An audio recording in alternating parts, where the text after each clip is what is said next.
So today we are going to have a session on sedimentation aided with coagulation.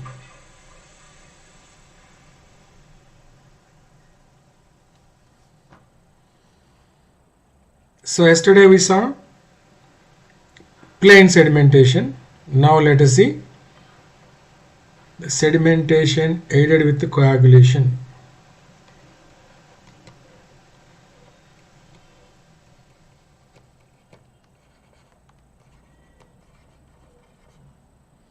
Actually, people write it as coagulation, but it is a misnomer. So the correct way of talking about this is sedimentation aided with coagulation. Okay. So as we saw that plain sedimentation comfortably capture the particles larger than 50 microns without much effort. But particles smaller than 50 micron to capture from plain sedimentation tank, it requires the very large sized sedimentation tank. So busy and congested cities and towns, place is a constraint. So therefore, going with the large sedimentation tanks is uneconomical. Therefore, to capture the particles which escape from plain sedimentation operation, and as well as the colloidal particles. Colloidal particles are very small particles which have got very low settling velocities. And if you design a plain sedimentation tank to capture colloidal particles, it requires infinitely large sized sedimentation tanks required theoretically. Practically, if you have a sedimentation tank, large sized sedimentation tanks, again maintaining the laminar flow conditions inside is very difficult. So unless we maintain laminar flow condition, no settling happens. Okay, because particles are so small, so little disturbance in the flow that cause particles to remain in suspension. Therefore, they escape.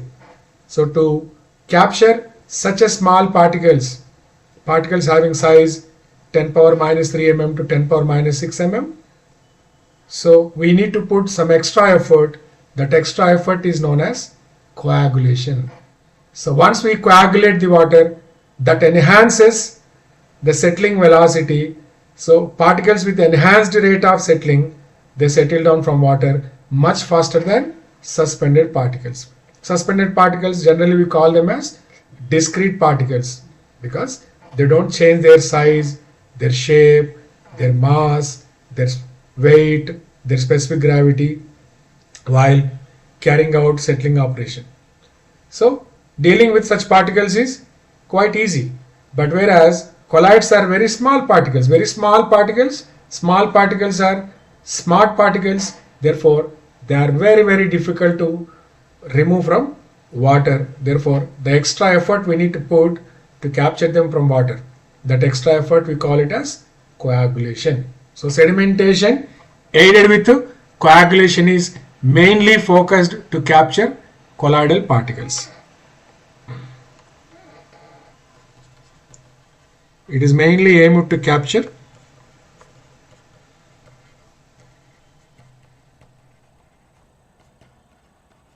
colloidal particles from water. And unlike suspended particles, colloidal particles are charged particles. They carry charges on their surface.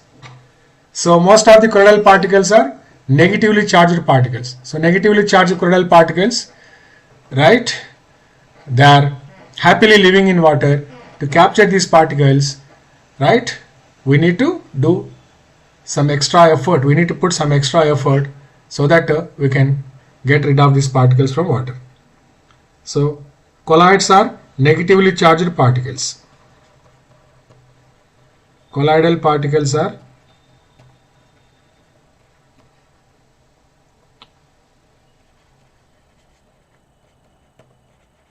negatively charged particles. That means their surface being charged, while naturally they are charged. Okay, so they carry negative charges.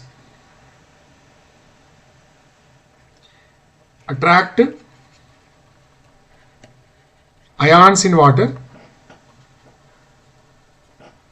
and form an electronic double layer surrounding it. So, as we all know that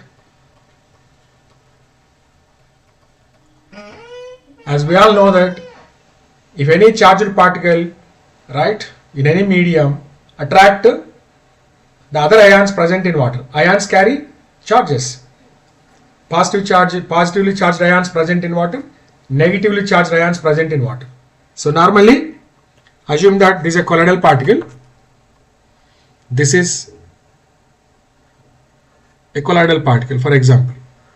Assume this, you don't find this much size, they are tiny particles, okay?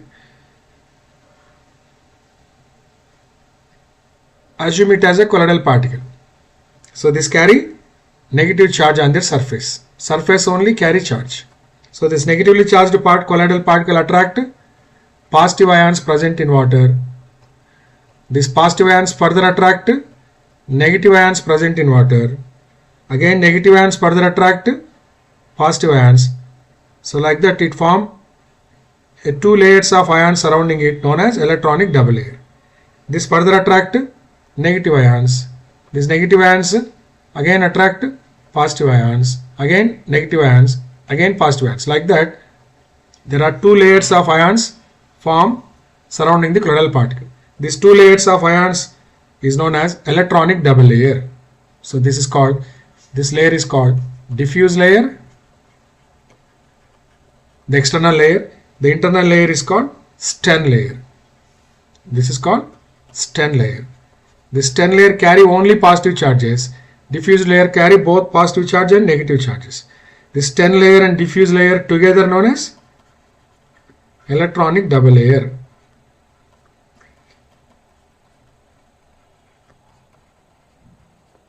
These two layers together known as electronic double layer. This electronic double layer surrounding the colloidal particle give protection to the colloidal particle. It doesn't allow anybody to go close to the colloidal surface. Therefore, it is happily living in water. So it is hydrophilic because of electronic protection it gets by the electronic double layer. So colloids, this electronic double layer give protection to the colloidal particles. Therefore, they are happily living in water. Electronic double layer gives protection to the colloids. So they do not allow anybody to come close to the colloidal particles. So before we capture these colloidal particles, right, we need to know the strength of the colloidal particles.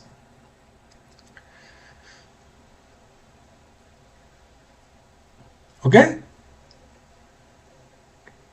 So because of the electronic double layer, so when two colloidal particles come close to each other, there exist two forces between them. One is called force of repulsion caused by the electronic double layer. This is force of repulsion due to electronic double layer.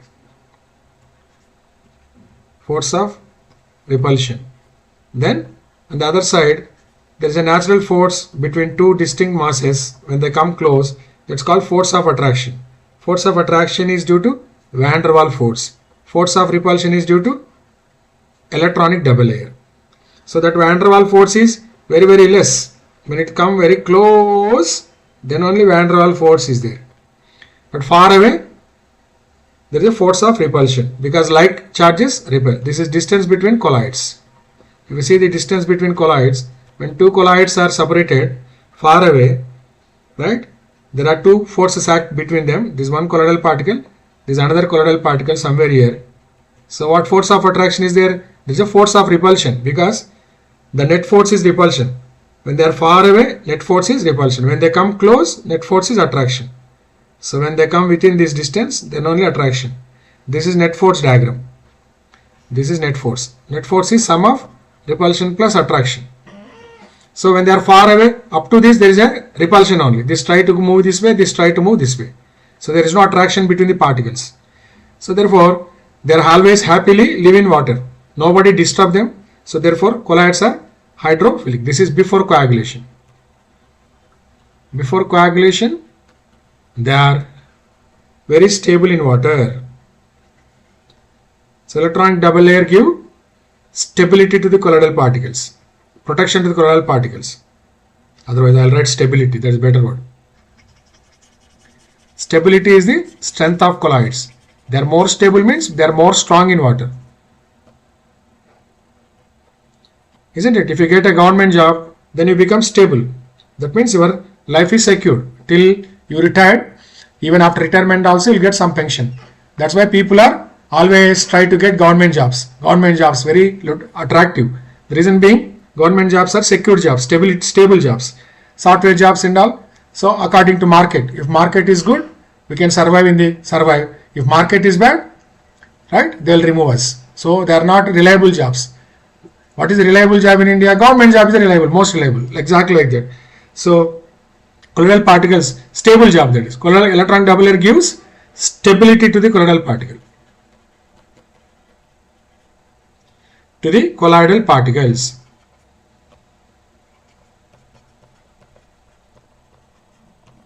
So stability is the measure of strength of colloidal particles. So stability is the measure of strength of colloidal particles.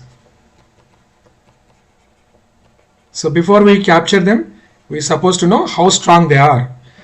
So to find out how strong they are, what you need to measure? Stability. Stability is the measure of strength of colloidal particles.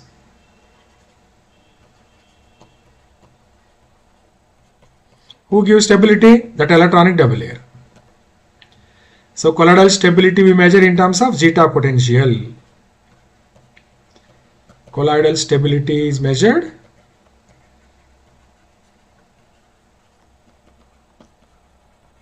in terms of zeta potential. Zeta potential we work out to measure stability of colloidal particles. So this is something related to colloids. Before we capture colloidal particle, we need to understand them, how strong they are in water. Okay. If you know how strong they are in water, then we carry more force with us to capture these particles from water. Otherwise, particles escape from you. You can't capture them because of that electronic double layer. So as long as they carry charges, no force in the world can separate colloidal particle from water. They are very stable particles. So that stability, how much they are stable, that you have to measure. That stability we measure in terms of zeta potential.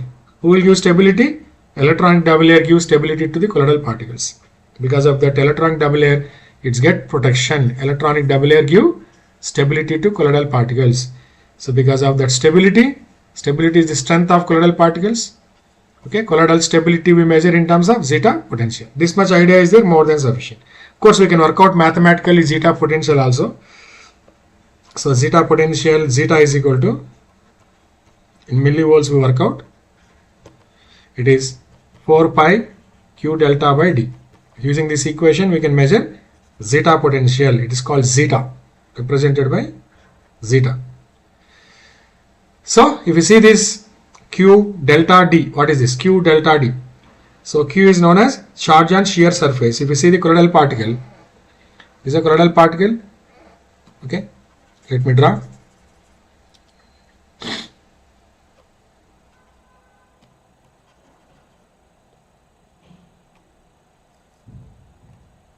So assume that there is one colloidal particle. Assume that this is a small colloidal particle. Surrounding this, there is one more layer of ions. This is called Sten layer. There is one more layer of ions formed surrounding Sten layer. So like this. So this is colloidal particle. This carry negative charge, and this layer carry positive charge. This layer carry both negative charges, and as well as positive charges like this.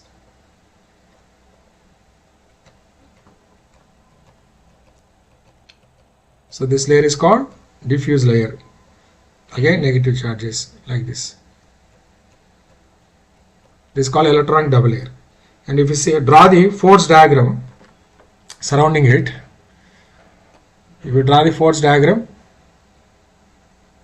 forces on the surface is take.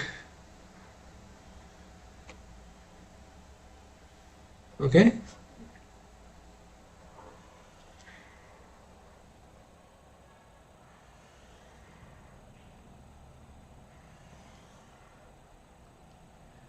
Okay, force diagram I am plotting.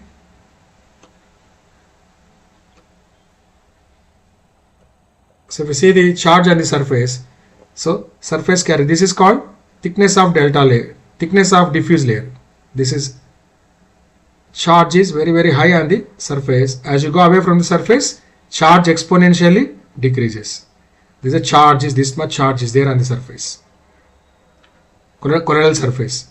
This is called shear surface. This one is called shear surface because there exists shear. This is called diffuse layer. It is little bit confusing. This is 10 layer. Between diffuse layer and stem layer, there is a relative movement. When colloidal particle move, there is no relative motion between stem layer and colloidal particle because both of them move with same speed because there is a strong force of attraction between those two layers. But there is that much force of attraction is not there in diffuse layer. Because of that, stem layer and diffuse layer move with different speeds. There is a relative motion between these two. Therefore, what happens? Shear exists here. This is called stem layer. So shear happens on the surface of the interface between these two layers. This interface between these two layers is called shear surface. This interface is called shear surface, where shear exists because of the relative movement between the two layers. So charge on the shear surface is, let us assume it as Q, and this is thickness of diffuse layer. That Q and delta are the two parameters. At least if you measure them, then it is possible to measure strength of colloidal particle. This Q is known as charge on shear surface. This diagram only. This diagram, whatever I drew here, same thing I have shown on the colloidal surface. Charge diagram, repulsive force. Charge on shear surface.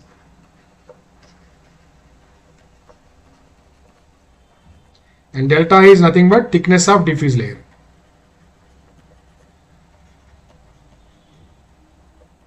Delta is nothing but thickness of diffuse layer. At least if you know thickness of diffuse layer, charge on the shear surface, it is possible to measure zeta potential. Zeta potential is the measure of colloidal stability. How stable it is, strength, how strong colloidal particle is. Before we attack our enemy, right? Before we attack our enemy, we supposed to know their strength. See now, Pakistan is challenging India, right? So just by looking at the size of the Pakistan, it is not even equal to size of the Maharashtra state. But still Pakistan is challenging India. We have got nuclear bombs with us, nuclear arms with us. We'll attack India if you dare to attack us, something like that.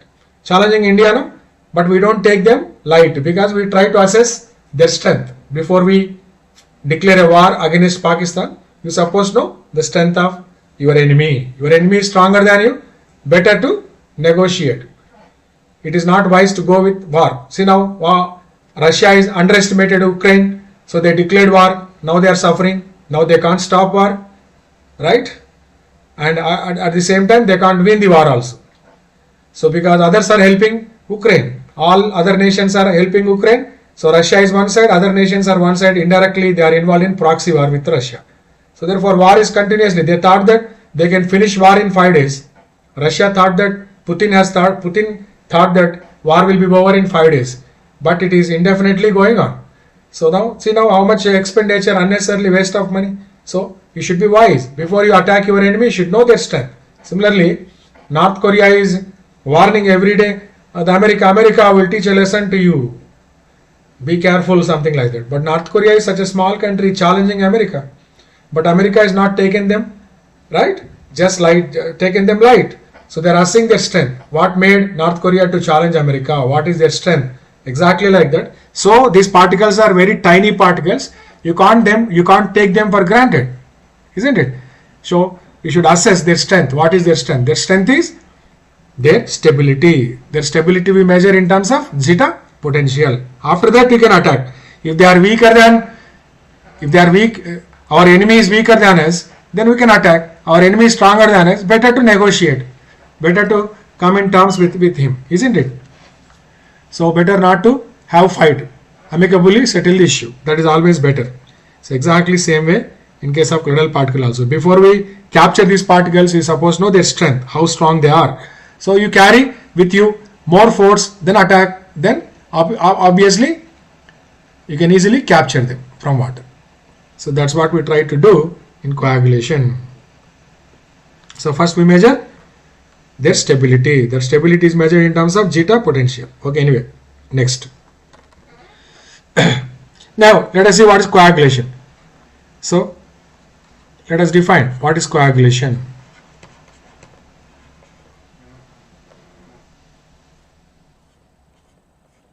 Coagulation is nothing but method of adding certain chemicals to water to destabilize colloidal particles. Stable particles, you have to destabilize them, isn't it? If you disturb them, automatically, right, they become weak, then you can capture them comfortably from water. So addition of certain chemicals to water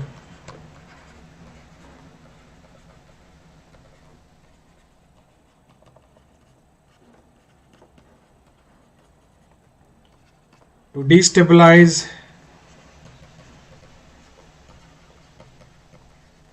colloidal particles in water is known as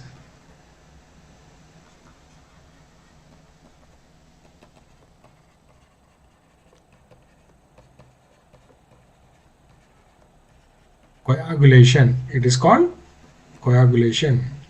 Okay? The chemicals we add to the water. These chemicals added to water to destabilize colloidal particles are known as coagulants. Chemicals added to water to destabilize colloidal particles are known as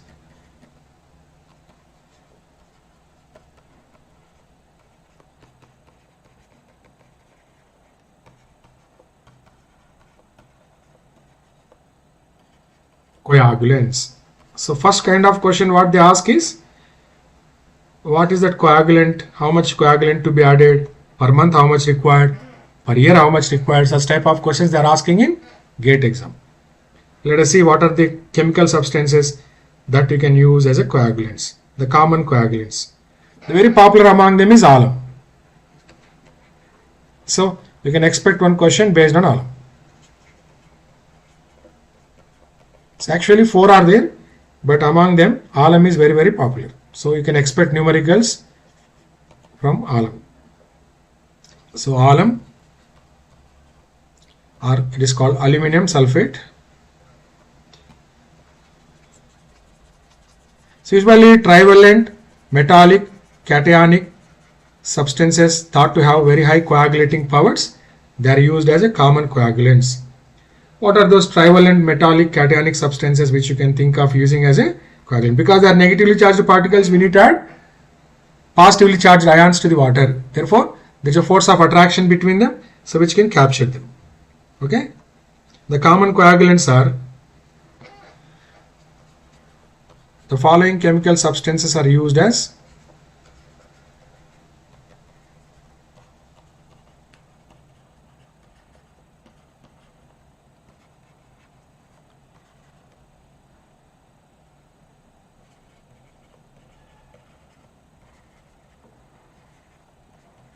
common coagulants. One is aluminum sulfate. In our language we call it as alum. This is only very popular for exam point of view. In practice also this is only used widely. Then aluminum sulfate you can think of. Then ferrous sulfate. They are also known as copras. then ferric sulfate and ferric chloride,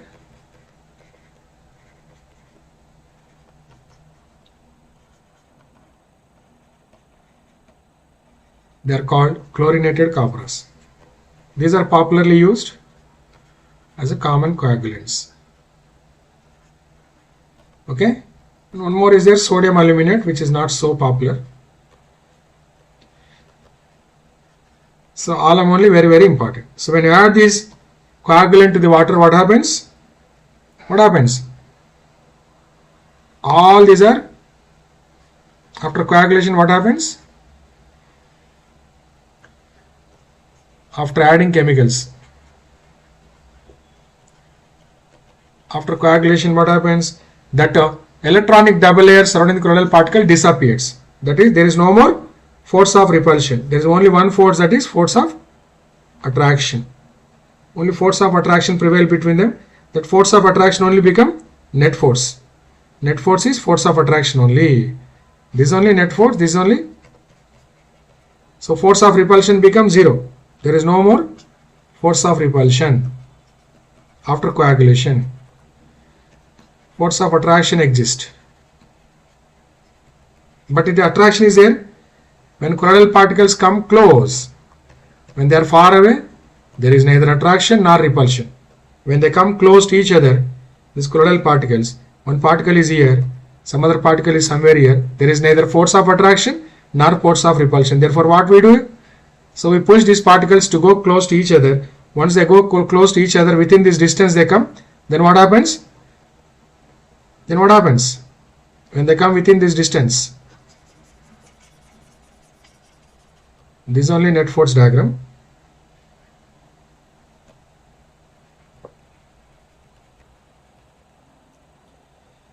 When they come within this distance, what happens? This will come this way, this will come this way, they attract.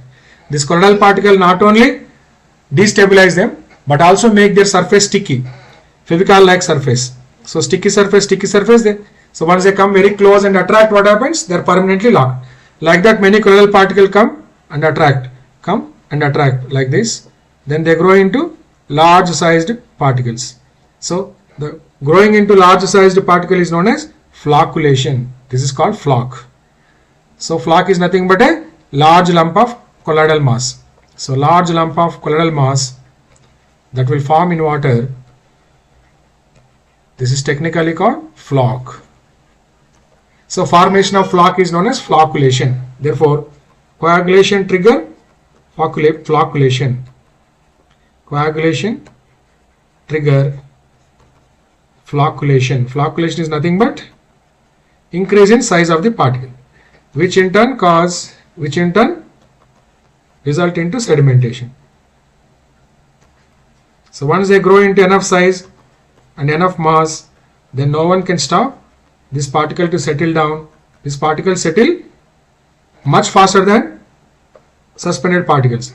So finally this particle settle down. So once it grow enough size, because settling velocity of particle is straightaway proportional to size of the particle. As size of the particle increases, diameter square. As size of the particle increases, settling velocity also increases. So d is increasing here. So settling velocity also increases. When settling velocity increases, so particles sediment out from water. So size also increasing and specific gravity also increasing. Specific gravity straightaway proportional to density of particle straightaway proportional to mass of the particle, mass or weight. So mass also increasing. Mass is increasing, density increases, specific gravity increases, settling velocity also increases. Therefore, particles settle much faster than discrete particle. That is how we can capture colloidal particles from water with enhanced rate of settling. That's what we wrote.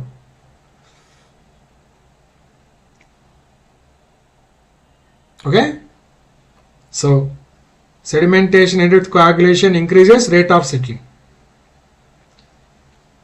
So we will add that flocculation,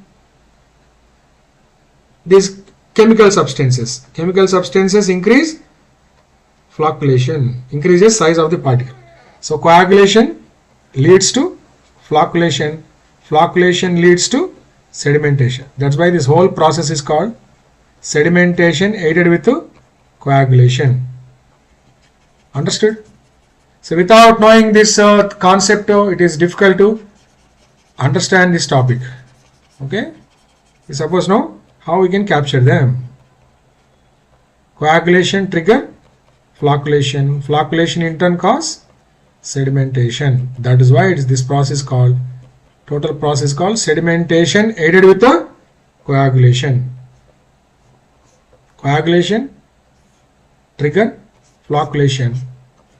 Flocculation in turn cause sediment. Once it grows into enough size and enough mass, then this destabilizes, this increases size, then it increases rate of settling velocity, then settle down. That's it. Therefore, this total process called sedimentation aided with the coagulation.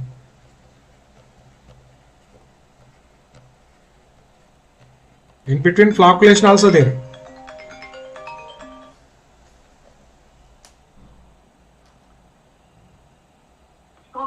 Is about to expire.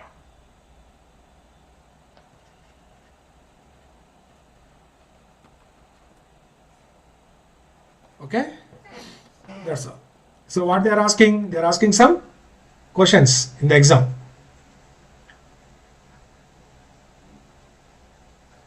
They're asking some questions in the exam related to chemicals. So that is where civil engineers are normally good at engineering but poor at chemistry. So chemistry related numerical questions they're asking. How much coagulant is required, this and that. So let us see how to calculate. The first one is aluminum sulfate.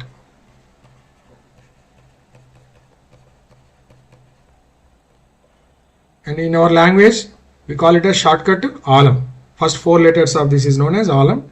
It is popularly known as alum. So alum is a universal coagulant. That means throughout world people use alum as a means of coagulating the water. Alum is a universal coagulant. And it is coagulating water with alum is economical. Not only that economical, but it also produces very good floc. So alum produces good floc. So, but the prerequisite is pH you have to maintain. Alum produce good floc in water. The pH at pH 6.5 to 8.5 range. So in this pH range, alum is invincible. That means it is so effective, produces extraordinary floc. So this is only prerequisite to maintain this. Sometimes alum require sufficient amount of alkalinity in water. So which is not there, then we add externally. We need to add externally. So some questions related to that they are asking in GATE exam. So what happens is when you add alum to water, alum react with alkalinity present in water, okay, and produces impart non-carbonate hardness to water and produces floc in water, right, and produces some gas in water and water. So this is a chemical reaction related to alum. So what we are expecting? We are expecting floc. So even though it impart non-carbonaceous hardness little, we don't mind because the floc it produces is extraordinary. It also produces carbon dioxide gas. Okay, and while doing this pH also decreases, water becomes slightly corrosive also. In spite of all these drawbacks also, still we use alum as a means of coagulating. The reason is the kind of floc it produces is extraordinary. So therefore it is been widely used, and moreover it is economical. Coagulating water with alum is economical. So because of these two reasons, produces good floc and it is very cheap. So therefore we can't expect anything more than that. Isn't it? Now we are giving YouTube free revision class, right? And reasonably good content we are delivering here. So you can't expect anything more than this, isn't it? So students, you have to avail this. So you should not go for paid revision batches and all. Not required. Straight away we can make use of this YouTube content. For revision purpose I am talking. But learning, the learning this is not sufficient. Still more things you need to learn. So what happens is, they will write big chemical formula but not required for you. Al2SO4 thrice 18H2O is a chemical form of alum. So trivalent metallic cationic substance this is.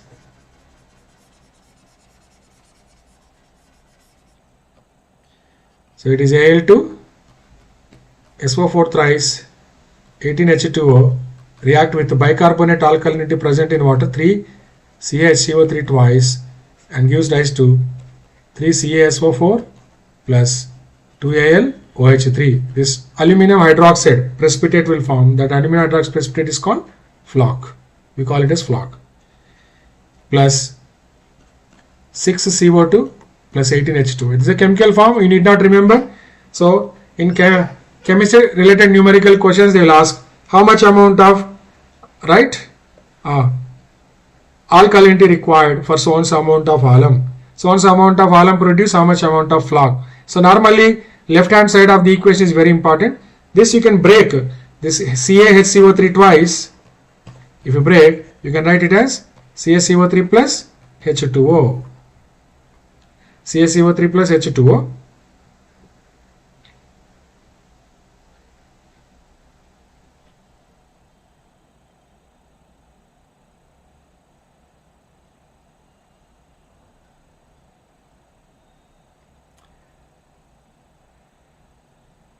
And then CaCO3 you can break into CaO plus CO2. Of course, one more is there, CO2.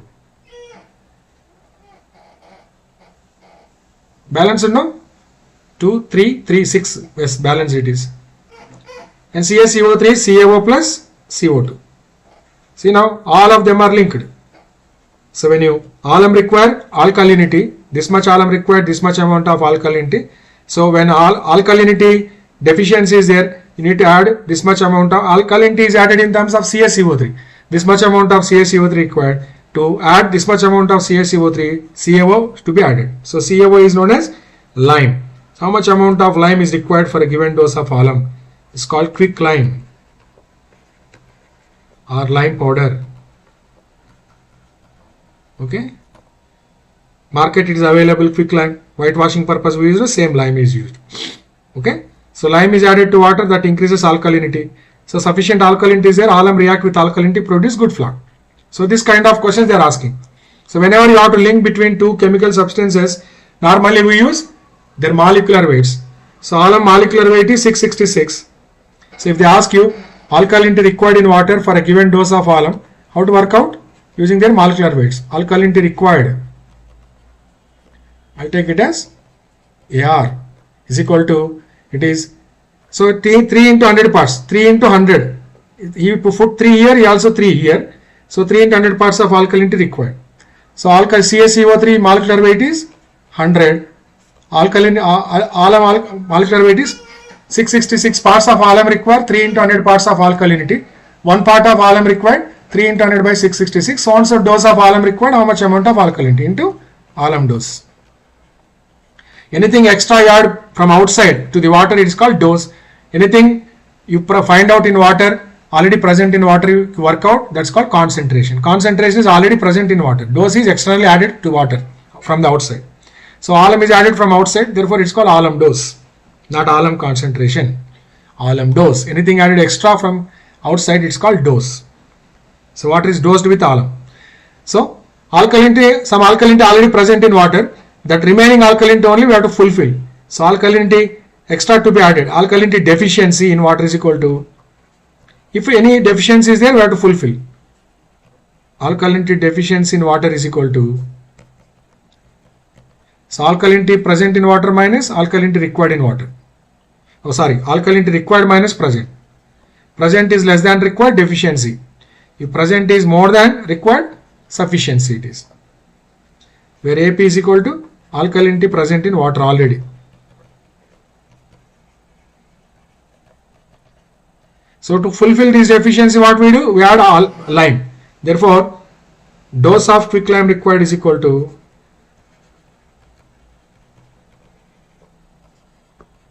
as CaO required is equal to. So CaO molecular weight is 56. CaCO3 molecular weight is 100. So 100 parts of alkalinity required, 56 parts of CaO. 1 part of alkalinity required, how many parts of CaO? So it's 56 by 100 parts of alkalinity required, 56. 1 part required, 56 by 100 into alkalinity deficiency. If you multiply, you will get dose of quick lime required. And most of the times they will ask total chemical required, total amount of any substance required in water. Already discussed this point. Total amount of any substance X is equal to, so whenever you ask, you multiply Q with the dose of that substance, dose of X, or Q into concentration of X. So multiply Q in mld, concentration or dose in milligram per liter, you will get the answer in kilogram per day. It could be alum, or it could be lime, or it could be any kind of chemical. Total amount of any substance required per day means we work out by using this equation. Remember.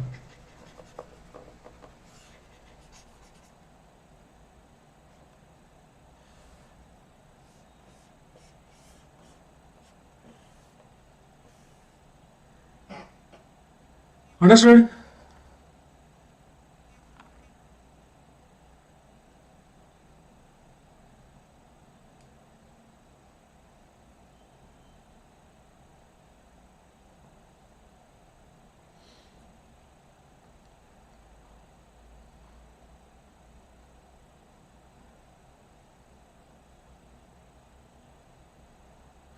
Daily timings you are asking, maybe tomorrow I'll take 9 to evening, afternoon also there is one class. I'll take afternoon 8 to 10, and tomorrow morning 9 to 11 I'll take. I'll announce you well in advance. Okay. So they're announcing also in all channels.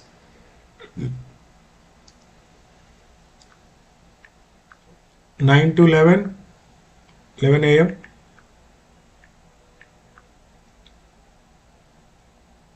Again every day till I complete, I'll take. I will, of course, very soon I'll complete 8 to 10 p.m. So every day I'll take 4 hours and try to complete as soon as possible. Okay. Aspirant. Hello, aspirant. Is it clear to you? So this is how they are asking questions. Let us work out one numerical given in GATE exam related to finding these chemical requirements. Okay. Let us work out one numerical. GATE question, because we need to focus more on PYQs.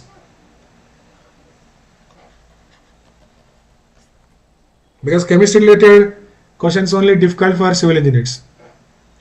So has given this question in GATE 2003, a water treatment plant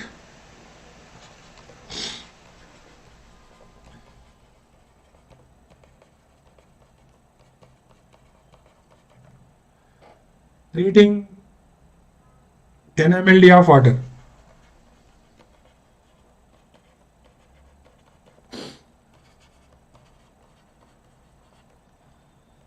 requires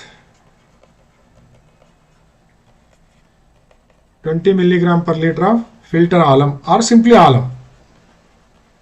You can write alum it is. The water has 6 milligram of alkalinity.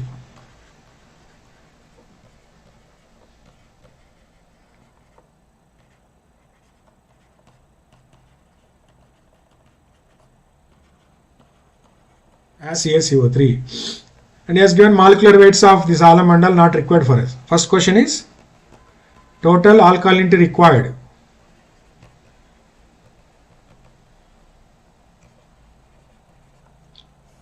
Dash into 10 power 6 milligrams per day.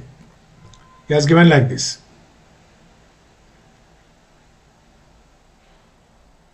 As CaCO3.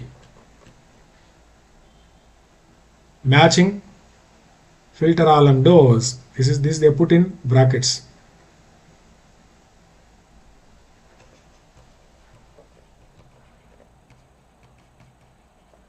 This is first question. Second question is quantity of quicklime required. Quantity means amount only.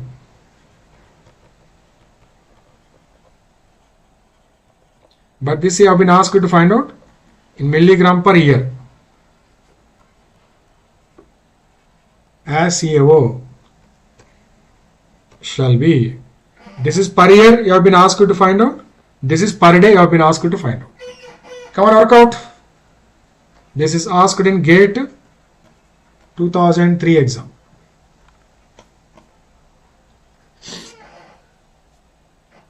Come on, give a try, all of you.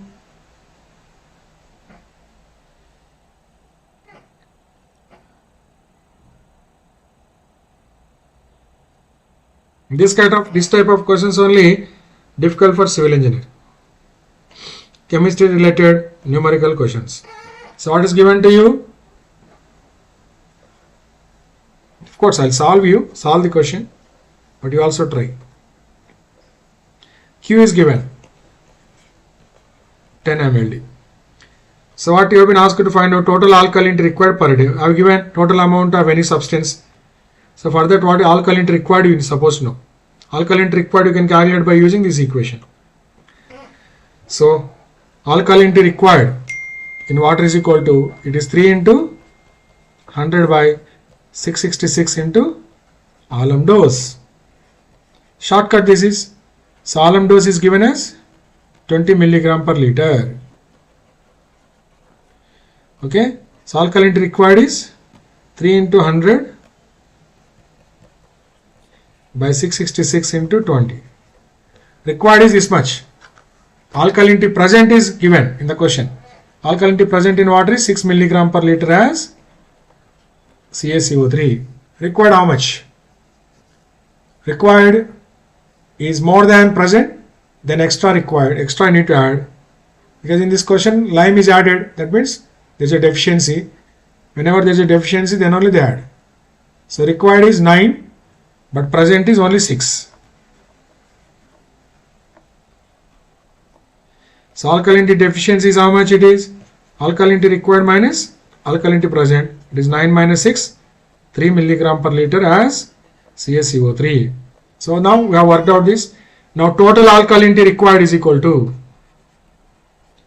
total of any substance is equal to, total alkalinity required is equal to this Q into concentration of alkalinity required. Q into AR otherwise. Q into AR. So total is asking in how many milligram per day. So Q I will substitute in MLD. Required is 9. So MLD into milligram per liter. This product will give answer in kilograms. So it is 90 kilograms per day. But I have been asked to find out in milligrams. So how many milligrams it is? 90 into 10 power 6 milligram per day. That was the answer for first question. So what you need to write here? In the dash, you have to just fill 90. Already given there. It is 90 or right here. That was the answer. Understood? 90 into 10 power 6 milligram per day. Understood? That was the answer for first question. Second question, quantity of quicklime required. Why lime is added? Because there is a deficiency. So deficiency we found already. So dose of quicklime required is equal to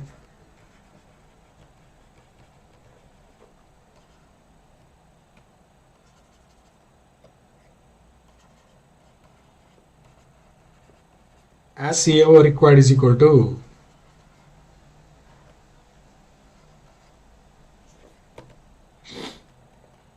how to find out? I have given this for this also shortcut.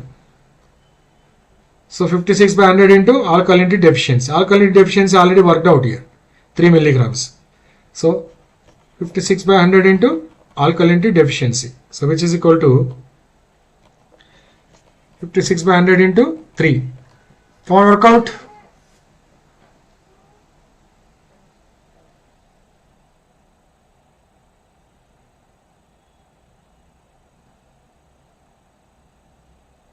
It is 1.68 milligram per liter. So total quicklime required per day is equal to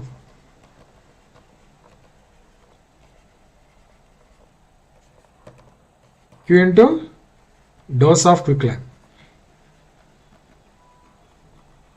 So Q is 10 million.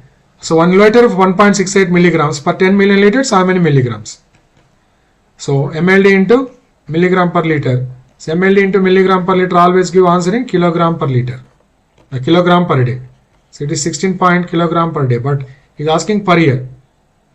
So total quicklime required per year is equal to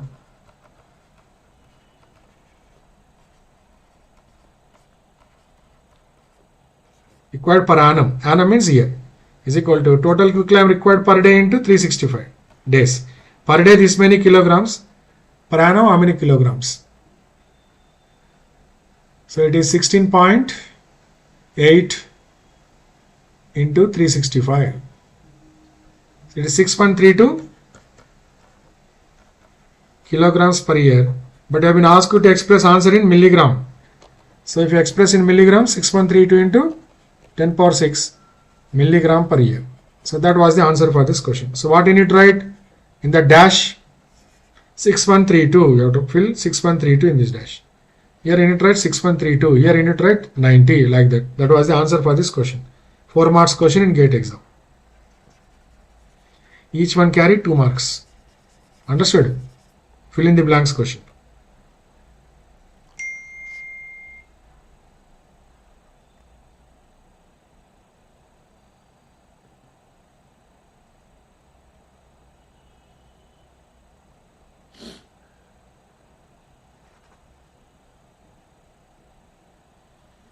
Hope it is clear to you.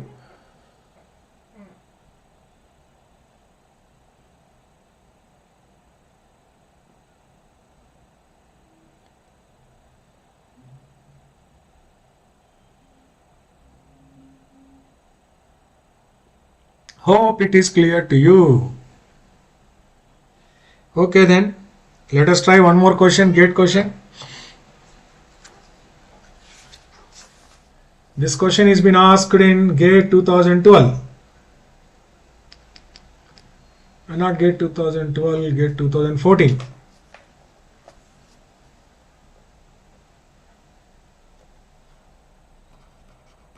So they keep on asking questions from here. A surface water treatment plant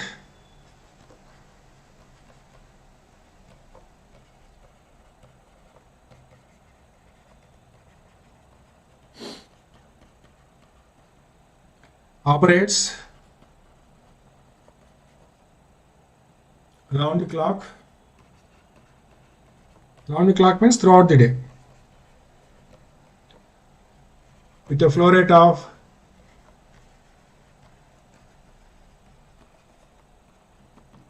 3.5 meter cube per minute. The water temperature is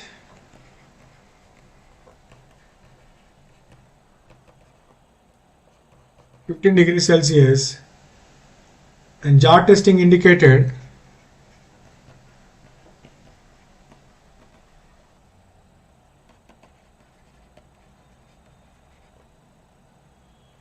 an alum dosage of jar test is a thing which is used to fix the dose. For a given water, how much amount of alum to be added, that is fixed by conducting one test. That's called test is called jar test. 25 milligram per liter. And he has given some more extra information. GT is equal to 4 into 10 power 4 for producing optimum result.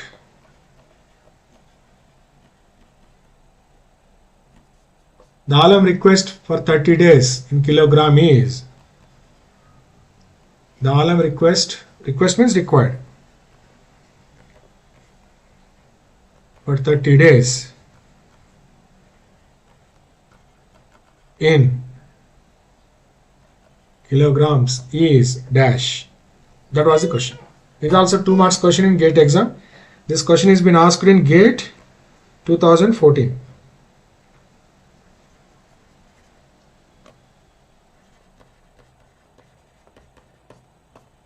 Come on, work out. I'll give some little time to you. You also think and work out.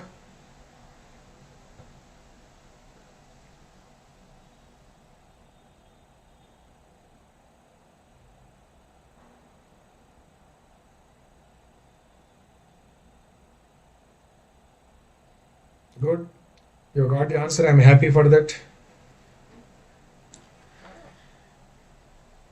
So what is given to you? Q is given, dose is given. That's all. You require per day you work out, per month you can work out. Multiply with 30. That's it. Remaining things are not required for us. So Q is given as, this is solution. What is given Q? 3.5 meter cube per minute.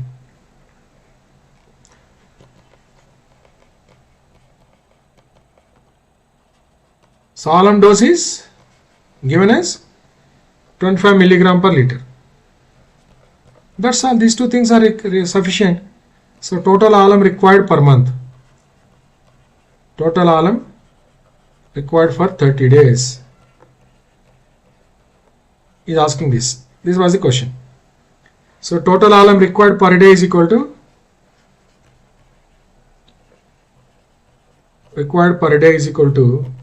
this Q into alum dose. So substitute this Q in mld, alum dose in milligram per liter. Straight away will get answer in kilogram per day. So but Q value given in meter cube per minute. Can't you convert this meter cube per minute into million liters per day? So how to convert meter cube per minute into million liters per day? First convert meter cube into liters. So if you multiply with 1000, this become liters per minute. If you multiply with 1 by 10 power 6, this become million liters per minute. To convert minutes into days, so what you have to do? One day is equal to 24 into 60 minutes. 1 minute is equal to 1 by 24 into 60 days. Then it's become million liters per day. That's all. So once it become MLD, problem becomes so simple and so easy. Come on, convert that. So 3.5 into 1000 by 10 power 6 into 24 into 60. So it is 5.04 mld. So how much we got? 5.04 mld.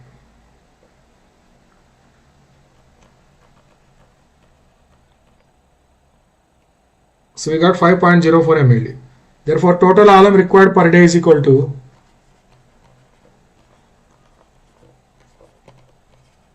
Q into alum dose. So 5.04 into 25. So mld into milligram per liter. So 5.04 into 25 is 126 kilogram per day. So per day 126 kilograms, per month how much? Per 30 days how much? Total alum required per 30 days. 2 marks question this is. So now how simple and how easy it is. So total alum required per day into 30. One day 126 kg, per 30 days how many kilograms? So it is 3780 kilograms per 30 days. That was the answer for this question. 3780 kilograms.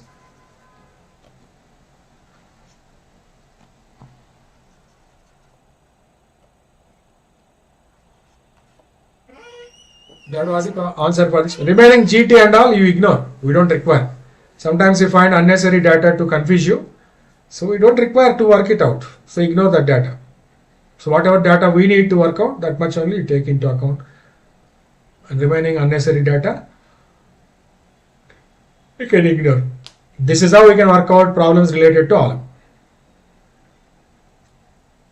Next, let us see the second one. Ferrous sulfate. Understood? One person is only watching the program. He is responding. Let me see what answer he got. Hello Babu, aspirant Babu. What is your answer?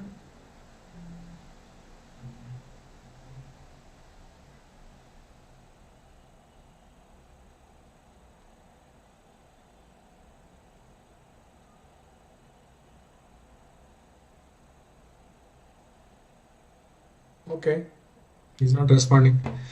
Next, shall I show you once again? Nothing is there. What you have been asked to find out is alum required for 30 days in kilograms. We got it. Q into alum dose, per day workout, per month workout. That's it. Like last problem only. Last problem we worked out for per day and per year. This problem per month. Next, ferrous sulfate. This ferrous sulfate also known as copperas.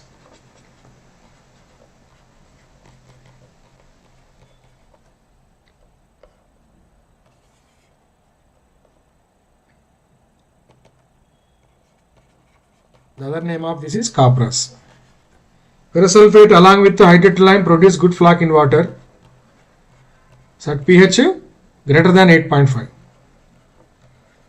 along with the hydrated lime.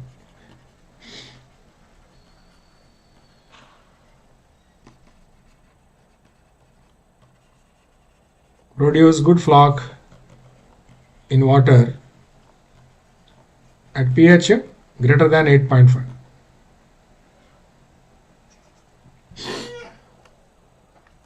Okay, so 6.5 to 8.5 we have got alum, greater than 8.5 we have got ferrous sulfate. So ferrous sulfate is added to water, it reacts with the hydrated lime and produce flock in water.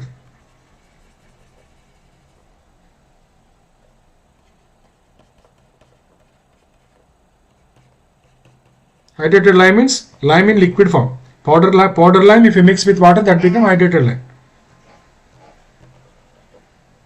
This produces, it also impart non-carbonate hardness, produce flock and water. No gas is produced. Straight away, you get this.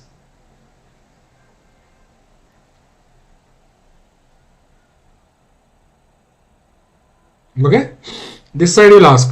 So I'll write chemical formula. FeSO4 7H2O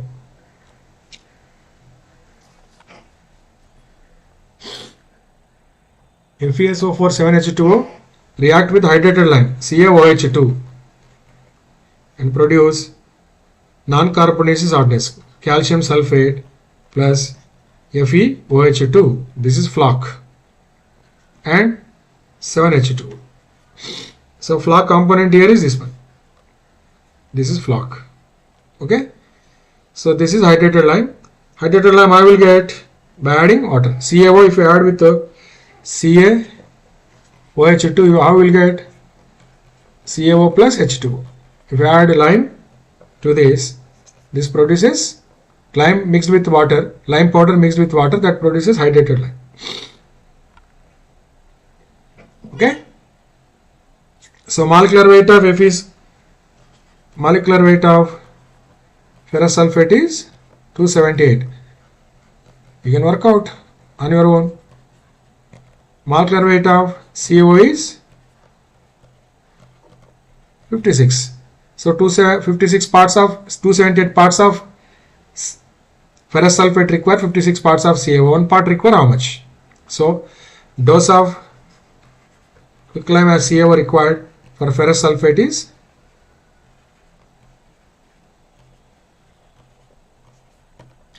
it is 56 by 278 into dose of ferrous sulfate.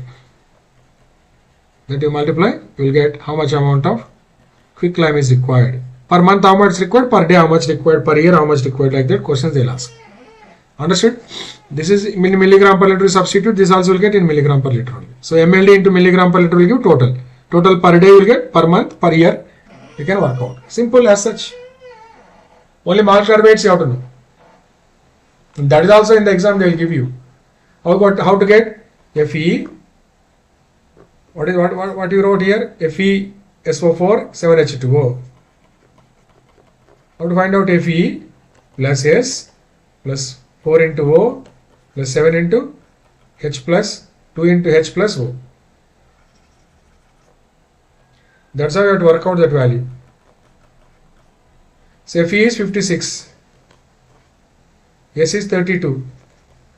4 into 16 plus 7, 2 into 1 plus 16, 18. 7 into 18. If you simplify, you will get that. 56 plus 32 plus 4 into 16. So it will give you in the exam like that, but to make your life simple and easy, I am writing shortcut, that equation straight away, you remember that. So 56 plus 32 plus 64 plus 7 into 18. So it is 278. So that's how we got this one. CaO straight away we'll get CaO. Ca is 40, O is 16, so it is 56. Like that. Understood? How to work out molecular weights. So that is the basis to establish relation between two parameters in a chemical reaction. Now let us try one question, GATE kind of question.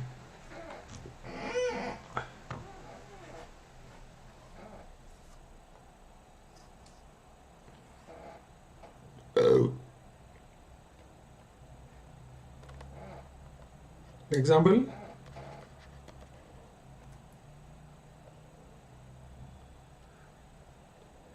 so what is given is,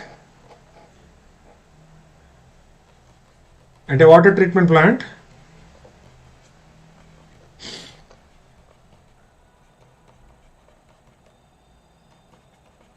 dual MLD is treated daily using ferrous sulfate and lime.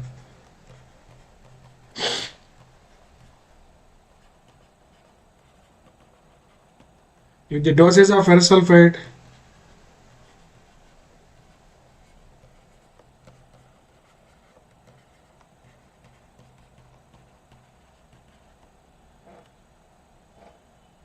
is 10 milligram per liter, determine the total quantity of ferrous sulfate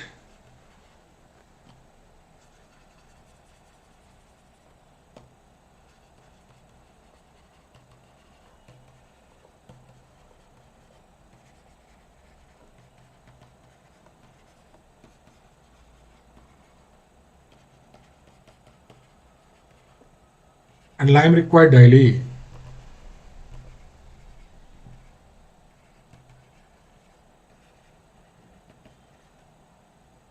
Use the following chemical equation. He has given the chemical equation also to work out those molecular weights and all.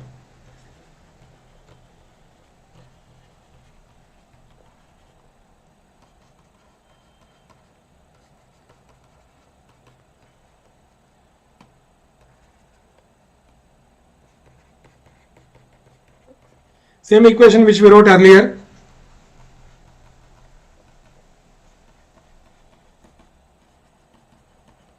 Not required. I have given already shortcut to you. Use that shortcut and work out. So what is given to you? Given to you is Q is given to you 12 mld and dose is ferrous sulfate is given. Can't you work out? That is sufficient, more than sufficient to work out rest of the things. These two data is more than sufficient to work out rest of the things. Come on, work out.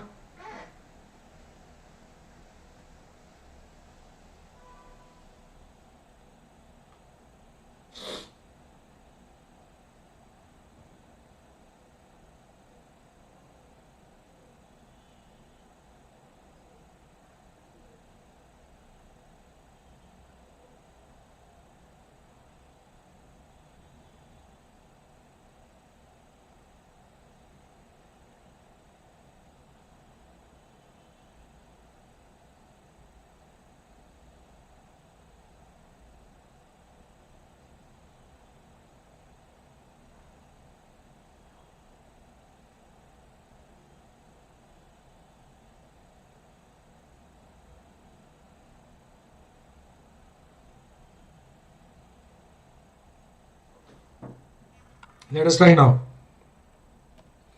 So what is given to you? Q is given 12 mld. Dose of ferrous sulfate is given.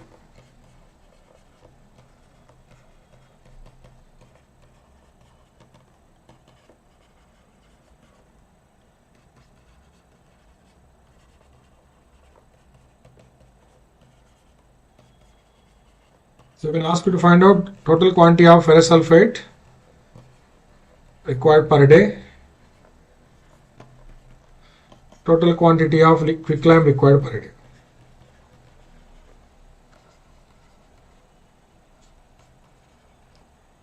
These two things you have been asked to find out. Comfortably you can work out.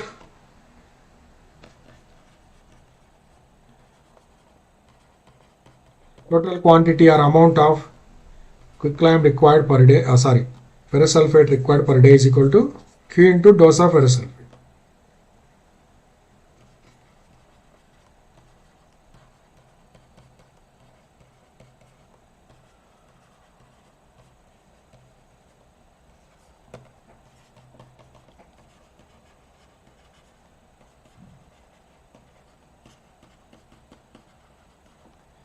So Q is given as 12 mld, ferrous sulfate dose is 10. So mld into milligram per liter. This product will give answer in which unit system? Kilograms per day. So 120 kilograms is required per day. That is the answer for first question. Then to find out total amount of quicklime, what you wonder? First dose. So dose of quicklime required is equal to, so it is 56 by 278 into dose of ferrous sulfate.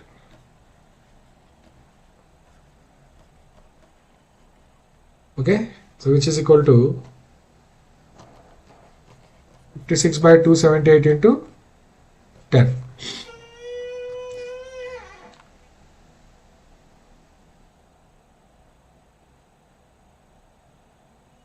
So it is 2.01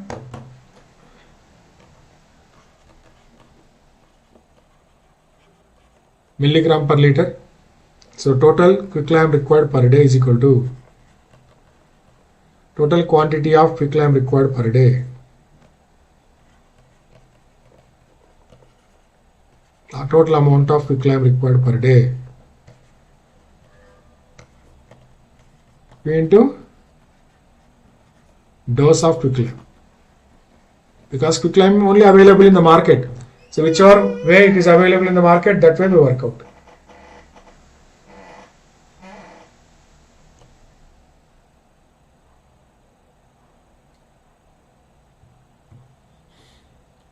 So Q is 12 into 2.014. So mld into milligram per liter. This product will give answer in kilogram per day.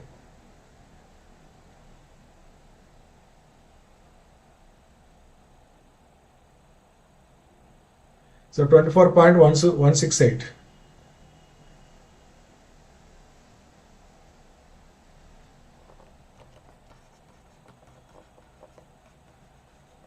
So we procure well in advance before we go to market and we buy. So this is the reason for this question is, civil engineers, they are supposed to have good knowledge regarding how to work out quantities so that they can go to market and buy them, procure them well in advance before use.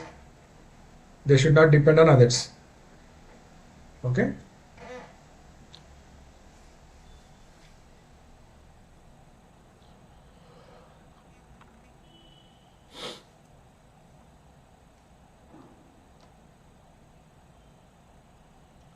Hope this question is clear to you.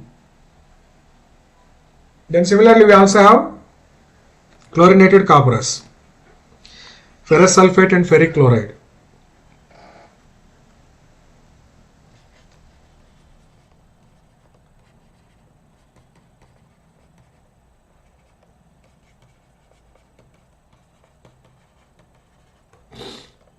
These are known as chlorinated copperas.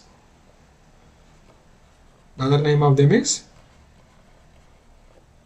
So whatever drawback is there with copperas, to overcome them, they have improvised copperas in terms of chlorinated copperas. So effective, produce good flock in water at pH, low pH water and high pH water. Chlorinated copperas produce good flock in water. They produce good flock in water. Okay, first I will write. When copperas are treated with chlorine, it produces chlorinated copperas. Copperas means ferrous sulfate. Ferrous sulfate is treated with chlorine. It produces chlorinated copperas.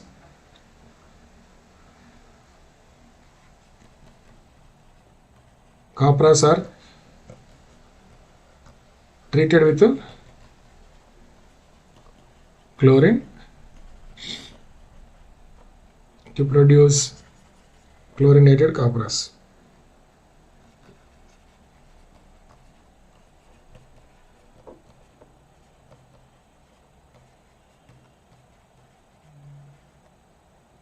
Okay.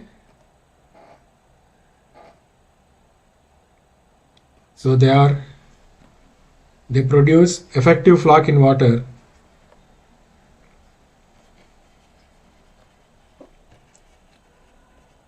Good flock in water at pH less than 6.5 and at pH greater than 8.5. So low pH waters and high pH waters you have to use chlorinated copperas. That much idea is there, more than sufficient. You don't require anything. So this also required hydrated lime. Along with hydrated lime they produce good flow. No need to know the chemical reactions, not required for you, truly speaking. You don't need to remember. So I'll write but you don't require, not required, okay. Similarly, sodium aluminate.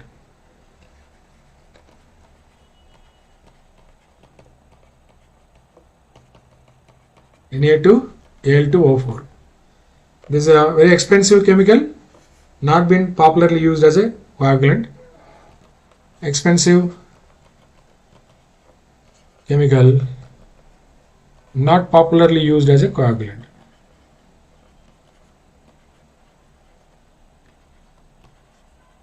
Because it is very expensive, but it is independent of pH, but it also requires sufficient alkalinity in water, like alum. It also requires sufficient alkalinity in water to produce flow.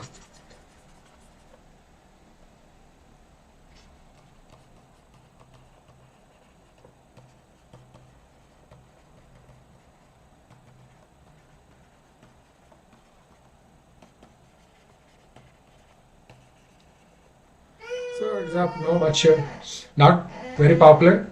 So normally alum only very popular. If alum is not there, we have got two options.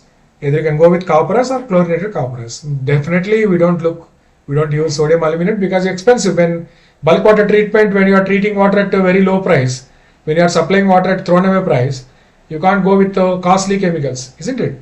So we try to go with the cheap chemicals which produce good result also, and over and above they are very good also.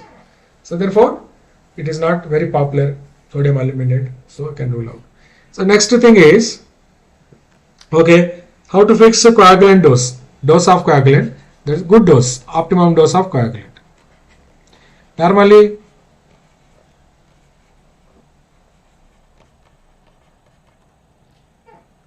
this optimum dose is that dose which is not the maximum dose, which is not the minimum dose. It is the dose at which the best removal of colloids occur in water. That's called optimum dose. So dose at which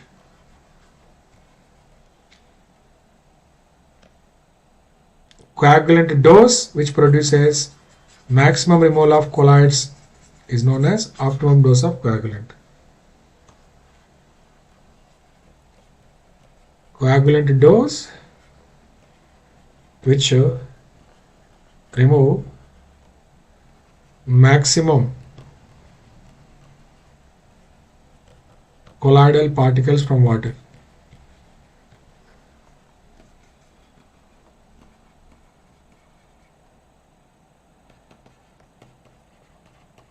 Is known as optimum dose of coagulant.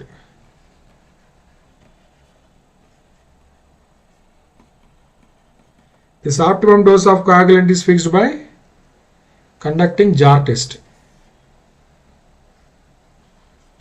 Optimum dose of coagulant is fixed by conducting jar test.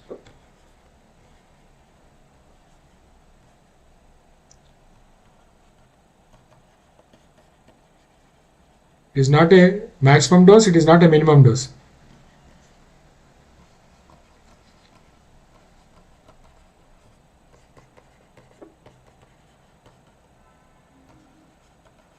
Using jar test operators. This much idea is there, more than sufficient. Okay, testing and all, nobody will ask you. Jar test. Jar test is used for what purpose? Optimum dose of coagulant. Optimum dose of coagulant is fixed by conducting jar test. That much idea is there, more than sufficient. You need not explain about jar test. Nobody will ask you in competitive exams. So jar test is a trial and error method where we use 6 jars of equal capacity. In all these 6 jars we fill with a different dose of coagulants and we try to find out which dose produces maximum removal. Then we'll make a plot. We'll make a plot after obtaining the results. The plot is will give you optimum dose. So this is coagulant dose versus residual turbidity. Turbidity is caused by colloids only. Colloidal particles, after removing suspended particles, colloidal particles only cause turbidity. Residual turbidity means turbidity still remain in water. So turbidity still remain in water. So you get a curve like this. From this curve, we'll fix the optimum dose. In the laboratory, after conducting the experiment, we'll get a curve like this.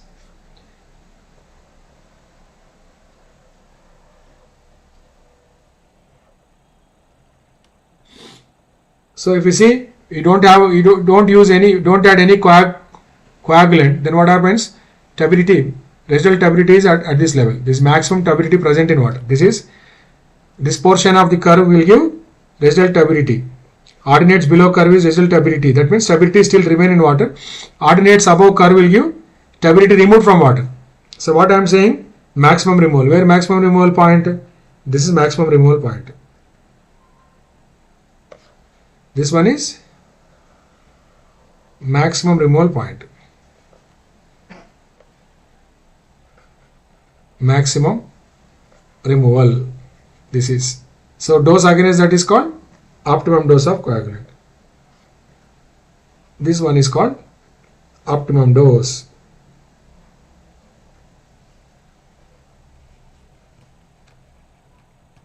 So less than optimum dose, no much best removal. More than optimum dose also no removal.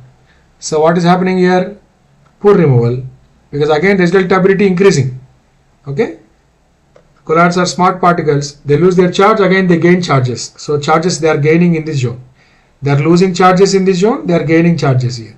So they should not gain again charges. They should only lose charge. Therefore, dose at which maximum removal happens is called optimum dose. This dose is called optimum dose. Understood? Maximum removal of what? Colloids. Maximum removal of turbidity. Turbidity is mainly due to colloids after sedimentation. So more colloids still remain in suspension, more will be the residual turbidity. Less colloids remain in suspension, less will be the residual turbidity. So no colloids remain in suspension, all will settle down as a flock, residual turbidity becomes 0. So maximum removal means what? Maximum particle they settle down as a flock.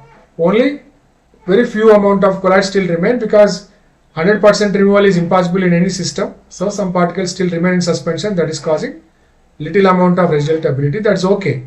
But it should not be more than that, more less than this. So that dose is called optimum dose. It should not be high, it should not be low. So optimum dose is not a maximum dose. Optimum dose is not a minimum dose. It is a correct dose at which best result we get. Best removal of colloids occur in water. That is what is called optimum dose of coagulant. Understood?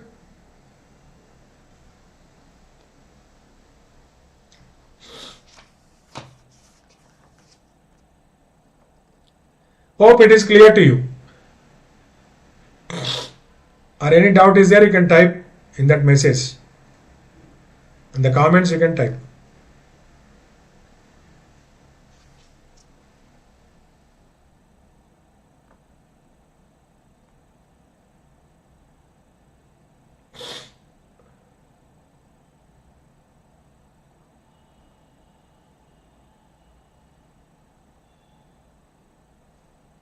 Okay, next. To carry out this job, so we require a system. That system is called clariflocculator.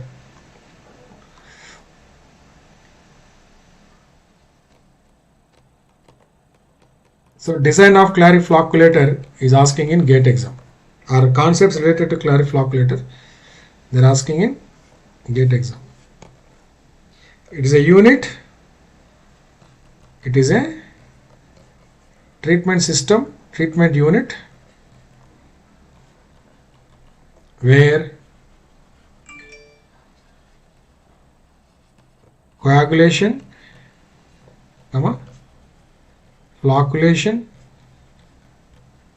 and sedimentation are carried out. So 3 jobs we perform in a single unit.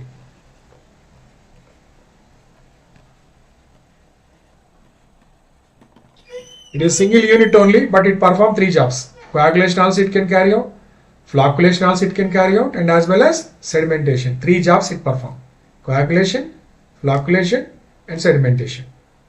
In series they carry out. So it contains clariflocculator consists the following units. Clariflocculator consists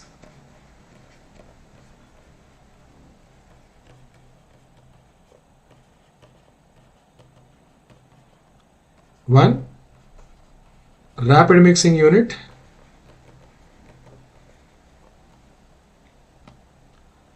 two flocculating unit, three sedimentation unit. All these three, if you integrate into one, it is called clariflocculator.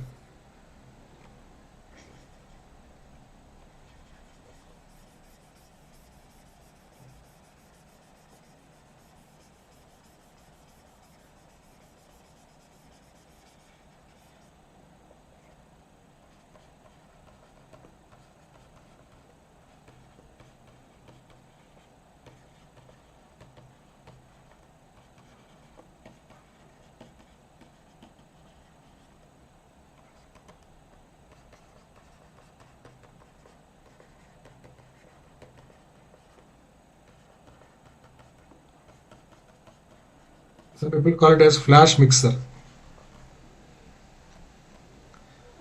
Second one is flocculation unit. So people simply call it as flocculator. Three, sedimentation tank. All these three put together it is called clariflocculator.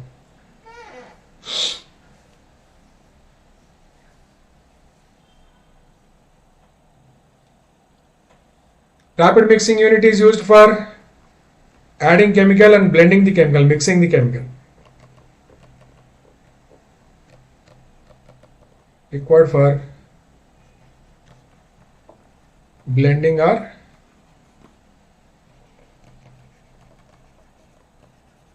mixing of the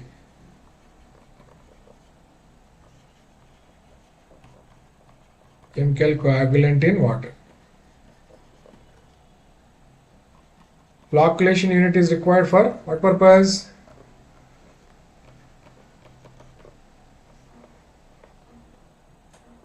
Increasing the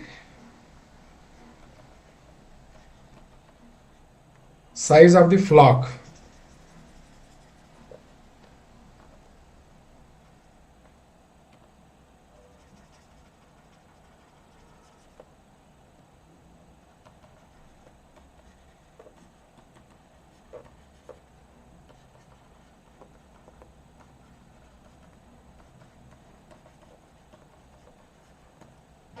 Flocculant particle.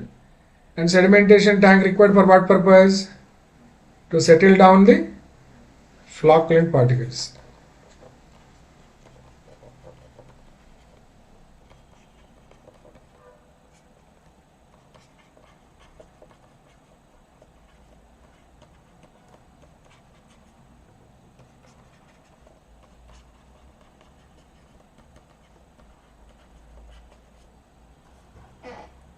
So three jobs they perform. One is adding chemical, rapid mixing unit. Okay. Second one is increasing the size of the particles. Third one is to settle down the flock formed in water. That's it. There and matter. So all the flocks settle down at bottom as a sludge in the sedimentation tank. Then we take out water and it is taken for further treatment. That is how sedimentation aided with the coagulation occur. So I'll show you these units separately. If you see, rapid mixing unit contains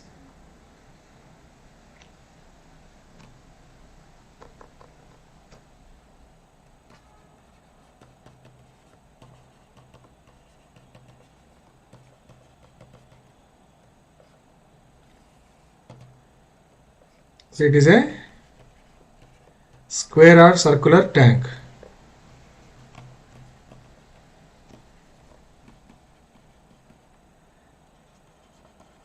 equipped with a mechanical mixing device.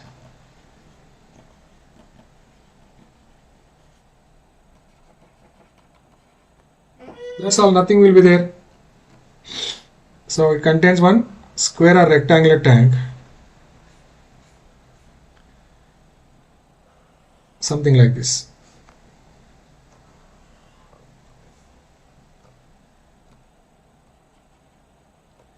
We apply water into this tank here. We also add chemical into water.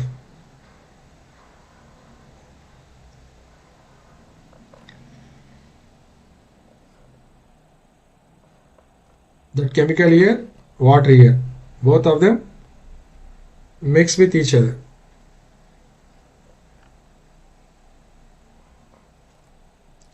What is this? Coagulant dose. Coagulant we add, this is water. Both of them blended in a tank by using a mixing device. That mixing device consists one shaft equipped with one blade. So this will be rotating inside water. This is a blade.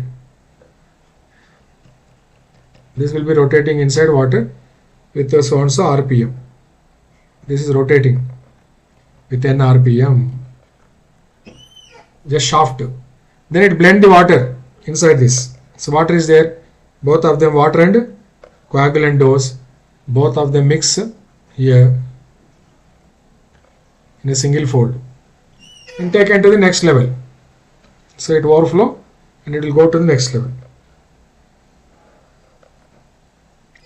after destabilization. So this is a section of a cross section of rapid mixing unit.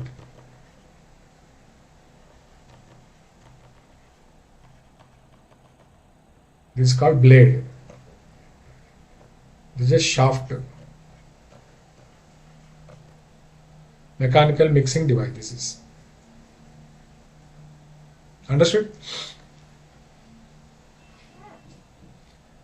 Similarly, flocculator is a slow mixing device.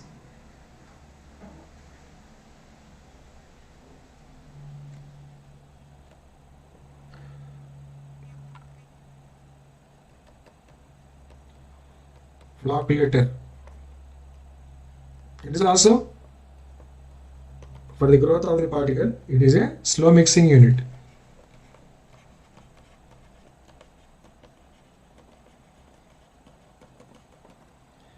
So paddle rotors or drum rotors are provided in a rectangular tank.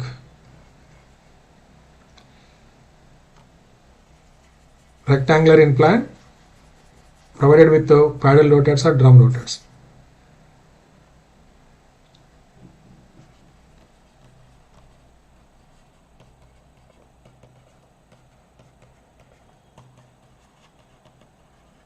Provided with the paddle rotors.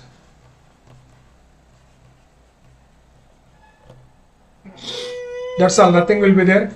So slowly something is rotating inside.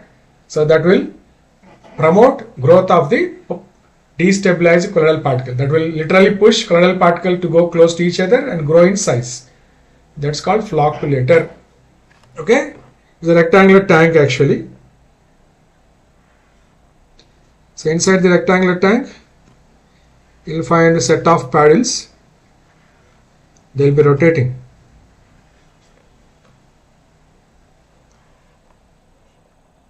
This is paddle flocculator. It is rectangular in plan. It is compartmentalized in such a way that it is divided into 2 or 3 compartments. 1, 2, 3. In each compartment, there is one rotating device which will be rotating inside. One shaft is connected to shaft.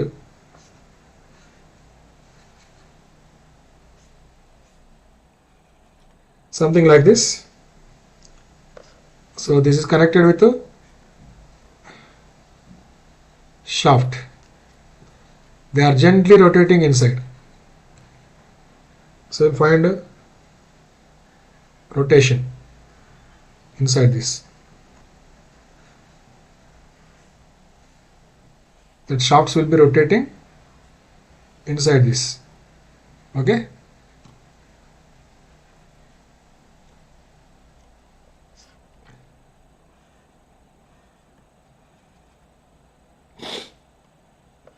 So these contain paddle. These are called paddles. Wooden planks. They'll be slowly rotating inside water. Okay. They're connected back to back. It appear like this. So they'll be rotating slowly inside water and inducing small scale turbulence. That small scale turbulence induces particle contact and flocculation. They'll be rotating like this.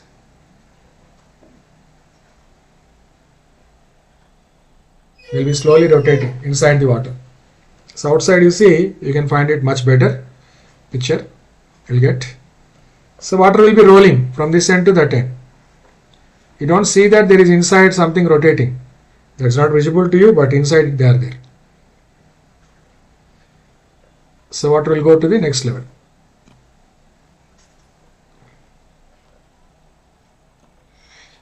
So if you see this paddle rotor, this is a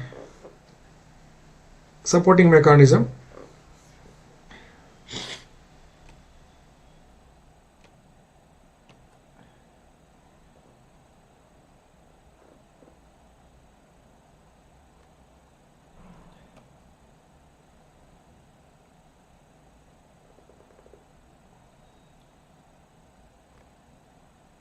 Assume that is a paddle.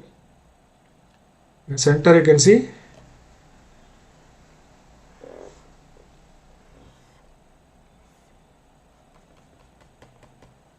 this is the arc of rotation. That circle is arc of rotation. So here you will find a shaft. To this shaft it is connected with a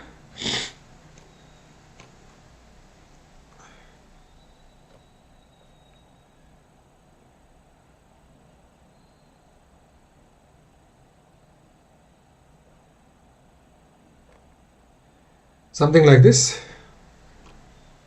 This is called rotating arm. To this paddles are attached. This is a paddle.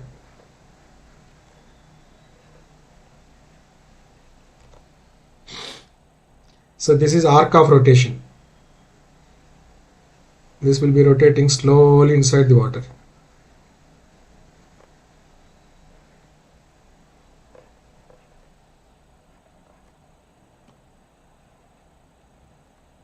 Understood now? This is arc of rotation. So these are called paddles, wooden planks. These are called paddles. This is shaft. This is paddle arm, rotating arm. This is connected to the bed. So this will be slowly rotating and inducing small scale turbulence in water. Like a cycle pedal. Cycle pedaling will be there, no pedaling. Pedaling like this. Understood? Slow. Because what happens? The destabilized colloidal particles, this one colloidal particle, other colloidal particle, because of that small disturbance caused in water, this is pushed close to this is pushed close to this.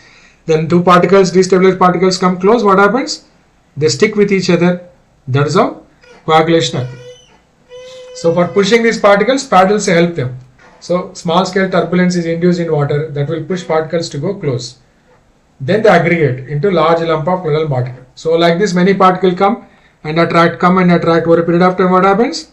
This will grow into large lump of colloidal particle. So that's how it happens. This is called flock. Once it go enough size and enough mass, it settle down.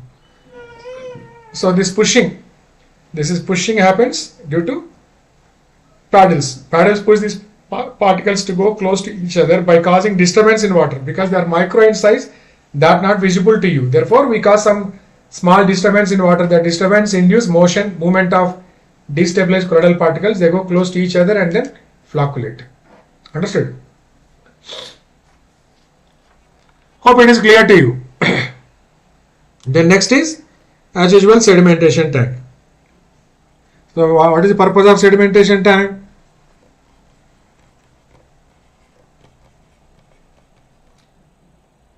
to allow the flock to settle down. To allow the flock to settle down and separate from water.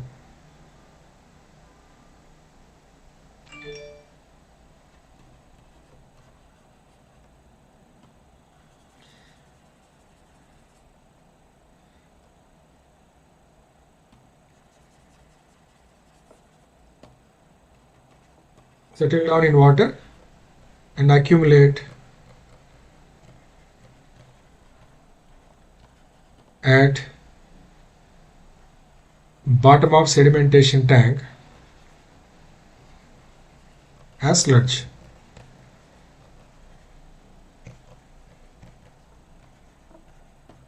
That's all. So it is a rectangular or circular type. It is a rectangular or circular tanks. Normally rectangular, or you can go with circular also, no issue. Okay, so it is a rectangular tank as usual, same way you can use. From here you can collect and take out water to next level. So it is applied here.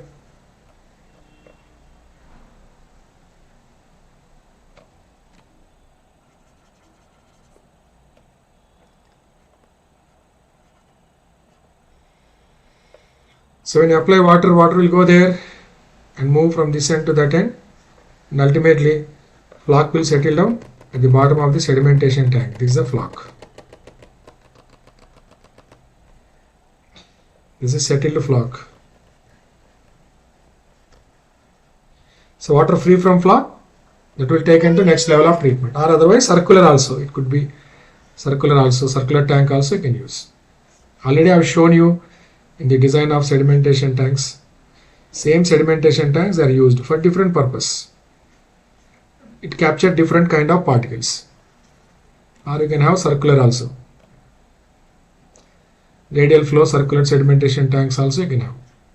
Anyway, it is okay. So water is applied here. Water will move, travel from this end to that end, and finally flock accumulate at its bottom as a sludge.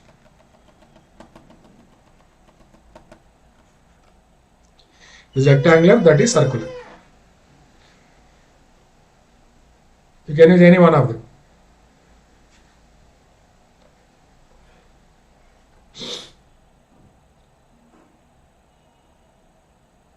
This is called total clariflocculator. So I have announced a design class. Actually in the evening I announced design concepts of clariflocculator. We'll see them. Then before that let us solve one more question related to chemical requirements.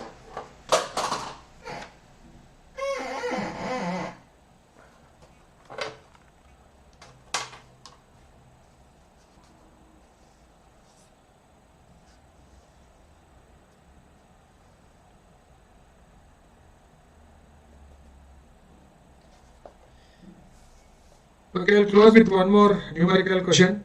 Design concepts we'll discuss in the evening class. Example 4. Determine the quantity of alum and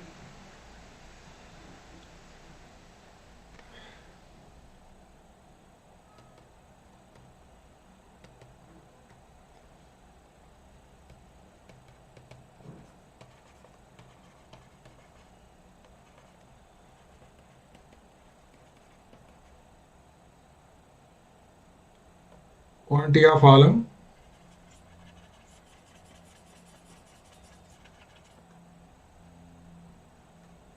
required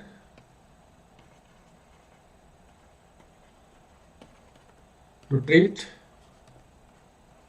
12 ml of water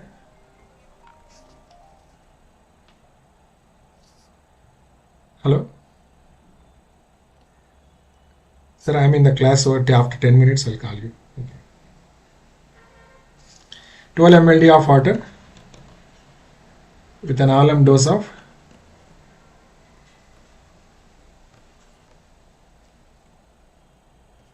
14 ppm. Also find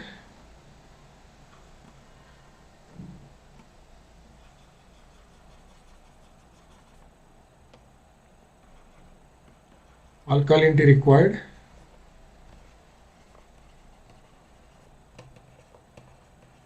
in water.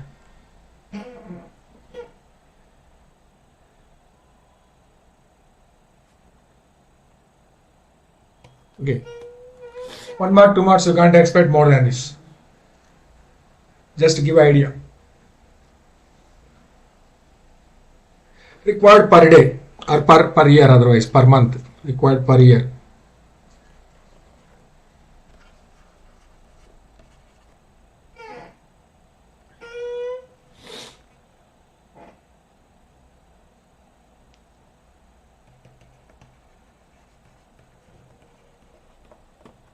Come on.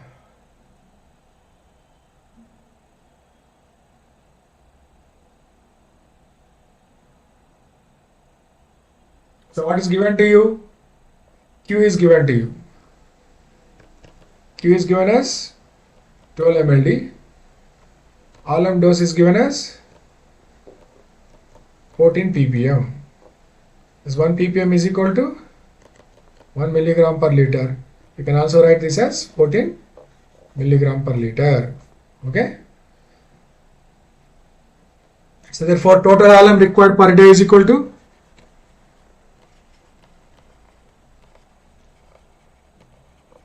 required per day is equal to Q into alum dose. So we substitute Q in mld, alum dose in milligram per liter, you will get that. So 12 mld into 14.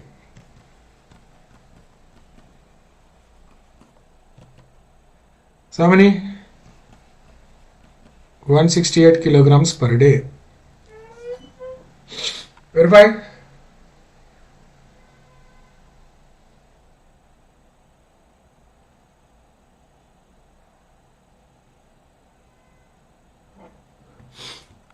Okay. Total alum required per year.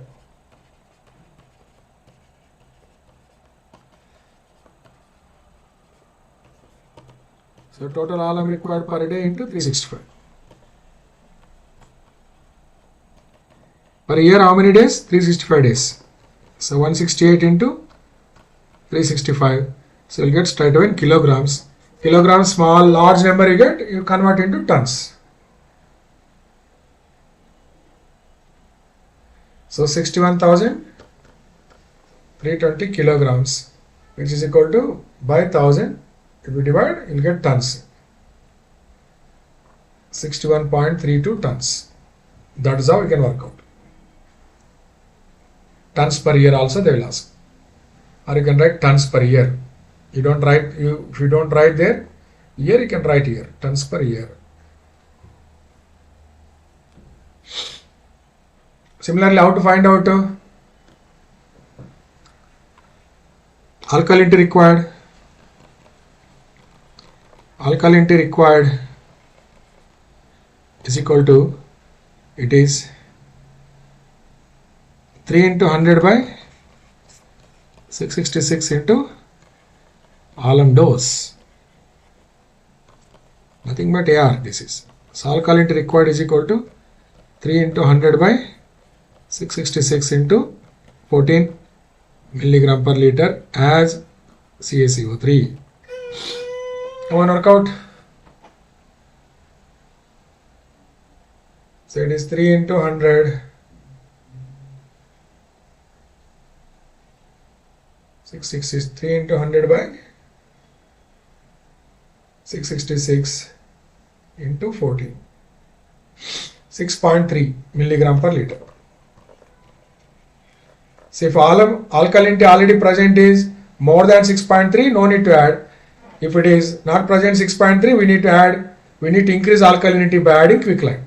So whenever you are expected to work out quicklime, That means we understood that water is deficient of alkalinity. Then externally we need to add in the form of quick lime so that alkalinity levels in water increases. So that is how we can work out. Understood? So today we started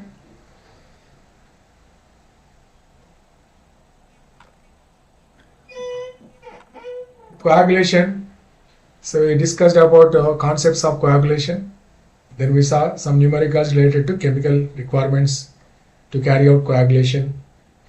Okay. So they're asking questions frequently in GATE exam from this topic. So suppose the evening session, 8 o'clock session, we'll see how to design clariflocculator. And if possible, we also start next to filtration also. Filtration also I'll try to start. So tomorrow we'll complete filtration and as well as disinfection. And after tomorrow, water treatment will be over. Then wastewater will start. Maybe 4 or 5 days it will take to complete your syllabus. So I'll try to finish up as early as possible. Okay, kindly cooperate. So before I close today's session, so let me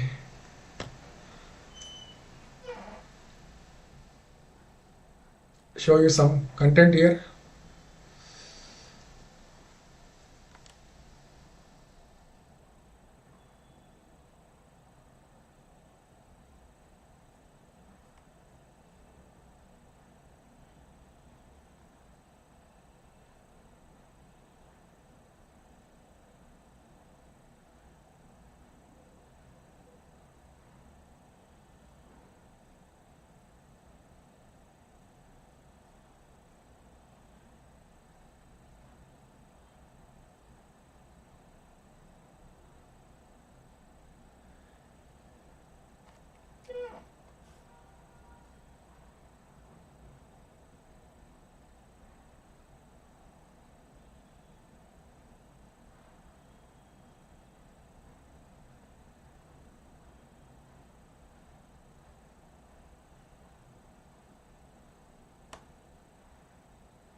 So mock exams they are conducting regularly. Enroll. Okay. Price also very less. You can use 10% off by taking GATE Civil. Use code GATE Civil and get 10% off for the mock examinations.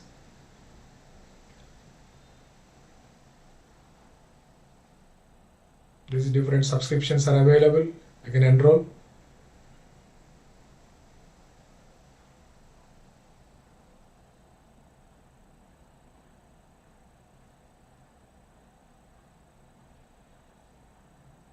Mock examinations are very important. Take as many as possible. Use the code GATE Civil.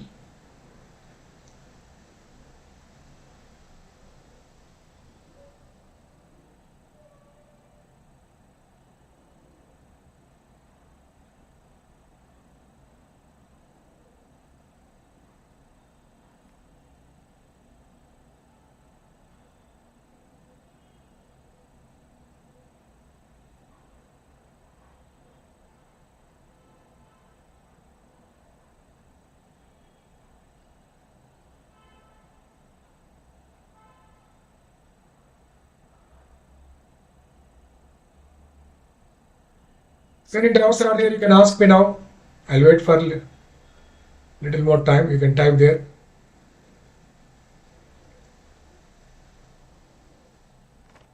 Doubts are not there. Today again we are meeting at 8 p.m. 8 p.m. to 10 p.m. today. Again we are meeting. So there we see the design of clariflocculator. Okay. And we also start filtration. These two topics we try to cover in the evening session. So do attend, follow me, follow me regularly. So maybe very helpful to you in the final phase of your preparation. Thank you very much.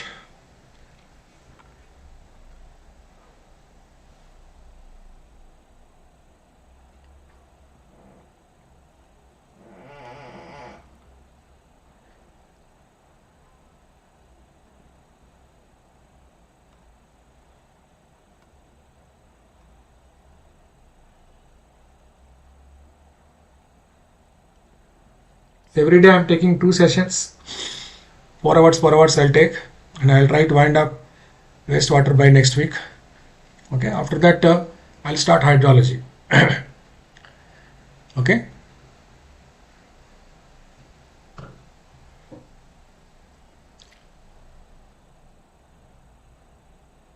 Thank you very much. So daily I am taking two sessions. Morning 2 hours, evening 2 hours. Morning either 9 o'clock to 11 o'clock, or sometimes 10 o'clock to 12 o'clock. 9 to 11 a.m. or 10 to 12 a.m. 9 to 11 a.m. or 10 to 12 p.m. Evening times every day I'll take 8 to 10. So daily 4 hours we'll try to finish up this subject.